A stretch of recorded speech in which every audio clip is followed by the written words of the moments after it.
పెళ్ళైనా పండగైనా వేడుక ఏదైనా పట్టు చీరల ప్రత్యేక వేదిక వారాహి సిల్క్స్.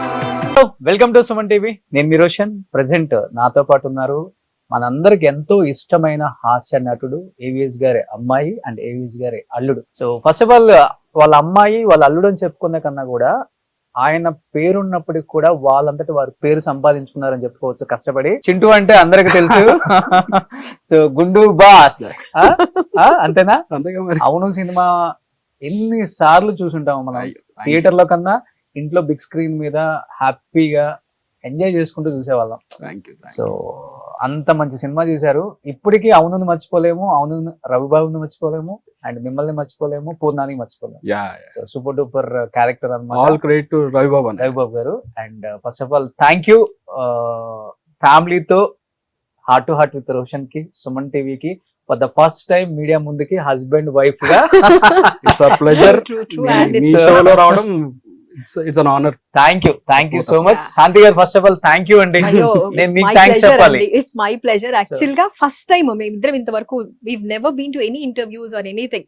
సో నేను ఎప్పుడు తను అంటుంటే కూడా యాక్చువల్ గా మనం అంటే లేదు వెయిట్ చేద్దాం ఎందుకో సంహౌ అది కుదరలేదు. బట్ లక్కీగా మీ దాంతో సుమన్ టీవీతోనే ముడిపడింది. సో ఇది రాసి పెట్టిందేమో, అందుకని తోనే ఇది అయి ఉంటుందేమో. సో ఇది రాసి పెట్టుందేమో. నాన్నగారిని చూసినట్టే ఉన్నారు. Thank you so much. So నిజంగా నాన్నగారు ఒకసారి మీరు వస్తున్నారంటే నాన్నగారి కామెడీ యూట్యూబ్ లో ఉన్నాయన్నీ నేను చూసుకుంటా వస్తున్నాను, కాసేపు నవ్వుకుంటూ. సో ఇంట్లో ఎలా నవ్వించే వాళ్ళు కాసేపు అంత మెమరీస్ గుర్తొచ్చి రీకలెక్ట్ చేసుకుంటూ వచ్చాను. అసలుకి నిజంగా ఆయన కూతురుగా పుట్టడం నిజంగా పూర్వజన్మ సుకృతం అని చెప్పుకోవచ్చు మీకు. అండ్ ఎందుకంటే గొప్ప నటుడు పక్కన పెడితే గొప్ప మనిషి. 10 మందికి మంచి చేయాలి, 10 మందితో నేను శబాష్ అనిపించుకోవాలి, మంచి మనిషి అనిపించుకోవాలని ఆయన చాలా తాపత్రయపడ్డారు చనిపోయే వరకు. ఏం చెప్తారు ఫస్ట్ నాన్నగారి గురించి? అంటే చాలా చోట్ల చెప్పానండి. Because I'm the luckiest person ప్రపంచంలో. నాకు నా అంత లక్కీయెస్ట్ పర్సన్ ఎవ్వరు ఉండుండరు. ఈవెన్ దో నన్ను అందరూ నువ్వు అలా చేసావమ్మా, నువ్వు ఆయన కాపాడావమ్మా, ఆయన అలా ఉండకపోతే మేము అలా ఆ స్టెప్ తీసుకునే వాళ్ళం కాదేమో. బికాస్ ఏది మేము ఇది అడుగుతాం అంటే కొంతమందికి అమ్మ అడగకుండా అమ్మాయిన అన్నం పెట్టదు అనే ఒక సామెత ఉంటుంది కదా. వాట్ ఎవర్ మా మైండ్ లో ఏది ఉందో అది తీసుకొచ్చి కష్టమైన నష్టమైన అది మా ముందు తీసుకొచ్చి పెట్టారు. ఏ రోజు మాకు చిన్న ప్రాబ్లం కూడా మా వరకు రానివ్వాల. సో చిన్న ఇష్యూస్ జరిగినా కూడా నో, నా పిల్లలకి నేను ఉండాలి ఎవ్రీ సింగిల్ టైం. ప్లస్ ఇంకోటి ఏంటంటే ఆయన ఏం చెప్పేవాళ్ళు అంటే ఇది ఏదైనా సరే మంచి అని ఉంటే అమ్మా ఇలా చేయొద్దు, ఇలా నలుగురిలో మనం తప్ప మాట్లాడద్దు. చిన్నగా కోపం వచ్చినమ్మా, ఎందుకమ్మా కోపం? ఎవరైనా అన్నారనుకోండి, ఇప్పుడు సపోజ్ చిన్న గొడవలు ఇంట్లో ఫ్యామిలీలో పెళ్ళైన తర్వాత పెద్దవాళ్లే కదమ్మా అన్నారు.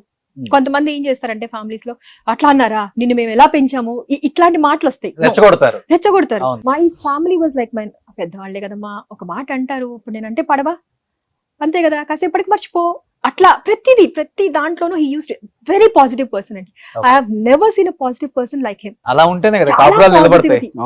చాలా పాజిటివిటీ అన్నమాట. ఎక్కడ కోపం తెచ్చుకోవడం, బాధపడ్డా కూడా కాసేపు ఆయన వరకు ఆయన వెళ్ళి బాధపడే వాళ్ళు మళ్ళీ వచ్చి మా దగ్గర నవ్వుతూ మాట్లాడేవాళ్ళు. మా దగ్గర ఎక్స్ప్రెస్ కూడా చేసేవాళ్ళు. ప్రాబ్లం ఉన్నా కూడా ఎవరికి తెలిసేది.